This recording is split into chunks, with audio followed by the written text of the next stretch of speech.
পুরো এপিসোড দেখতে জি5 অ্যাপ এখনই ডাউনলোড করুন। সদানন্দ বলে এই লোকটা গায়েব হয়ে গেছিল মিঠে। আমার সন্দেহ মিঠাইকে কেউ পুড়িয়ে মেরেছিল, কিন্তু এখনো তার প্রমাণ পাইনি। এই লোকটাই একমাত্র সূত্র। এই শেষবারের মতন মিঠাইকে জীবিত অবস্থায় দেখেছিল।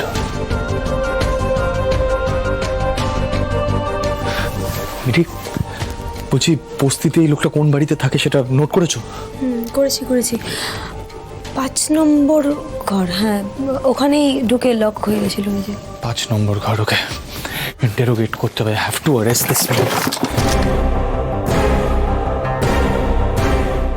দাঁড়ান স্যার, ঠান্ডা মাথায় কাজ করুন। আপনি এখন নিজের মধ্যে নেই, বুঝতে পারছেন না। ভালো করে ভেবে দেখুন, ওই লোকটার বিরুদ্ধে একটা ছবি ছাড়া আপনার কাছে কিন্তু কোনো প্রমাণ নেই। তার চেয়ে বরং ও কার সাথে যোগাযোগ করে, ও কি করে, সেইগুলো না গোপনে আপনি নজর রাখার চেষ্টা করুন, বেটার হবে।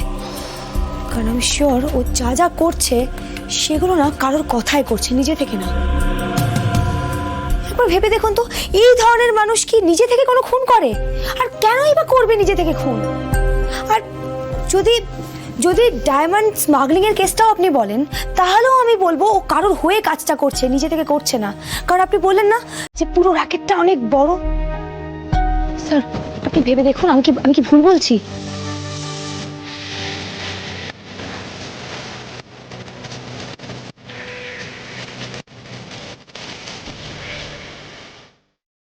হ্যালো মেঘা, 10 মিনিটের মধ্যে তোমাদের একটা জায়গায় পৌঁছাতে হবে। সদানন্দ বলে একটা লোকের উপরে গোপনে নজর রাখতে হবে। আমার ডিটেল মুভমেন্ট চাই ওই লোকটার, বুঝেছো? আর যা করবে গোপনে করবে। আমিও পৌঁছাচ্ছি। ব্যাস।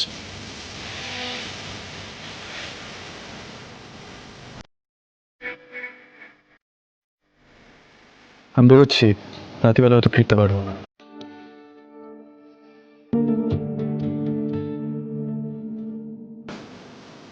সরি প্লিজ, এই কথাগুলো হয়তো আমি তোমাকে বলিনি, কারণ আমার মনে হয়নি তোমাকে এই কথাগুলো বলার খুব একটা দরকার আছে বলে। কিন্তু একটা কথা আমি তোমাকে বলতে চাই।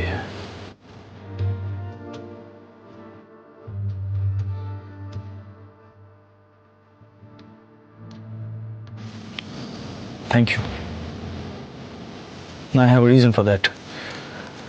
আমি হয়তো ঝোঁকের মাথায় সদানন্দকে ধরতে বেরিয়ে যাচ্ছিলাম, কিন্তু সেটা রং মুভ হতো। একটা কথা তুমি ঠিকই বলেছো মিঠে, সদানন্দর মতন লোকেরা বড়েই হয়, আসল অপরাধী পিছনেই থাকে।